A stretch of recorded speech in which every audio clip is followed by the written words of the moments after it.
Frasia, the country in where property is equally distributed among everyone by the government. With our economic system being a command economy, our production, investment, prices, and incomes are all determined by the government. Frasia has been ruled by Alberto for about 6 years now, and in his control, the government has done things like ensuring that all individuals are employed, but has also led to citizens having less property rights. Here is more about the country, Frasia.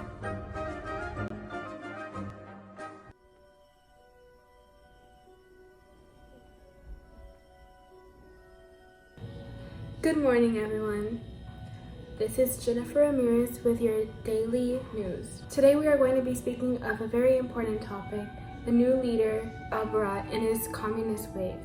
Our television news company, the most well-known in the country, has gained permission to speak with Alberto.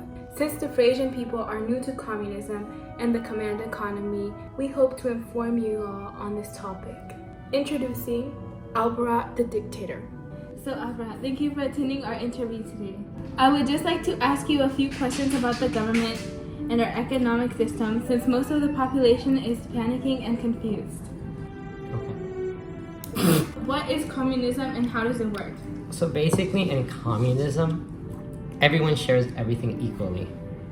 And we as the people fight for the workers' rights. We ensure equally distributed property and to the end of wealthy people and filthy capitalism. We go under a command economy, and what that means is basically we control the economy. We don't let people own stuff because we need to share everything, ideally. We give people what they need. We give them food and everything. We give them land, and they just have to stay loyal to us. But we enforce it, or I enforce it. So yeah. It is known that we are now using a command economy, but what is the system and how does it work? So basically, unlike capitalist pigs, using a command economy is really efficient since we are able to distribute and buy things for the people instead of having other small retailers or people trying to scam other people.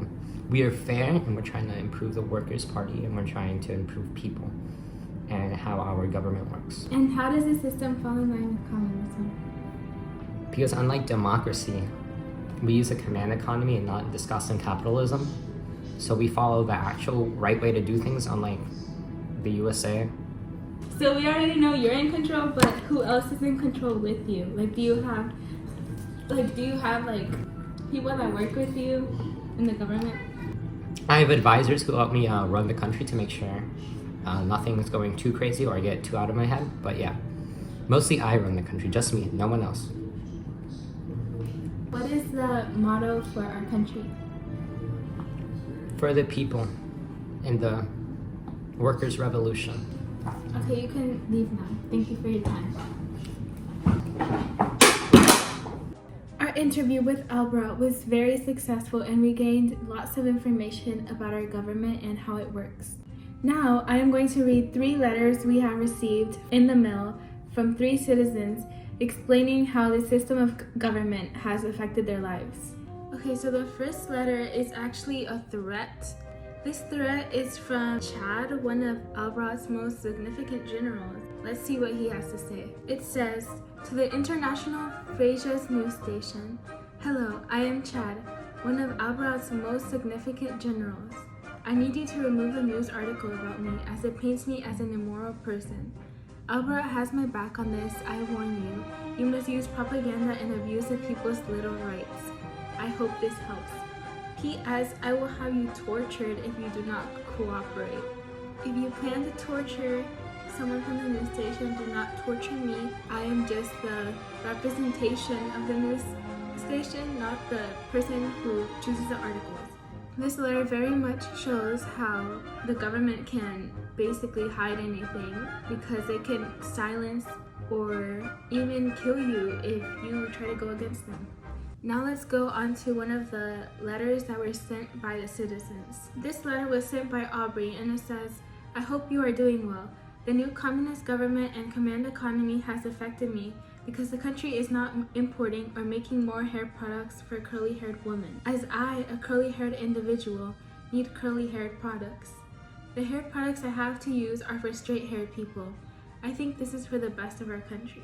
Aubrey, I am so sorry to hear your situation. Since we are in a command economy, the government sees that not many people need curly hair products, and so they just produce straight hair products, because in a command economy, it's supposedly you produce what you need, and the government is trying, but I can see how there may not be enough curly haired products that work for you.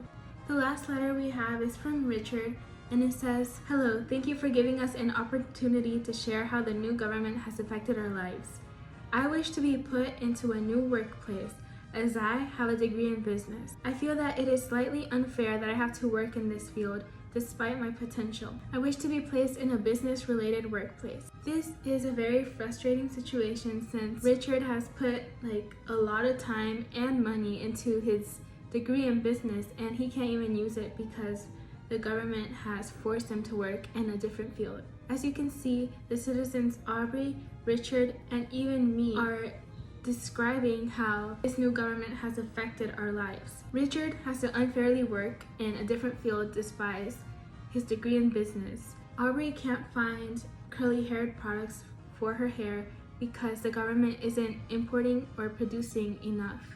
And I'm getting threatened by Chad because he didn't like what our news article said about him. These are just 3 examples of how this new government has us all confused, panicked. We're all really scared. I'm scared for my life. Communism and this command economy has definitely changed our lives. Thank you to all who sent the letters. Thank you for Alberto for joining the interview. And thank you for watching today's broadcast. We have talked about Frasia being a government that is under communism, but we haven't really specified what type of general rule it's under. For example, it's under me, a dictator, but that means it's an autocracy. But I also have a group of advisors who help me keep stable and make sure I make smart decisions and not irrational ones. And that's unlike an oligarchy, because in an oligarchy you have a group of people who will share that same power. They all share this dictatorship-like power, but in my case, since I'm the dictator, it's an autocracy. But I also have a group of advisors who help me, though I am the one who has the final decision and say. A good example of this would be Stalin from the Soviet Union. He was a communist leader, and he took over the Soviet Union in the 1920s-ish. But also, communism limits the rights of the people, but private property is distributed based on what the person needs. In a communist government, you cannot go against the government, or else you will probably either be silenced, killed, or executed. Thank you for listening about our country, Frasia.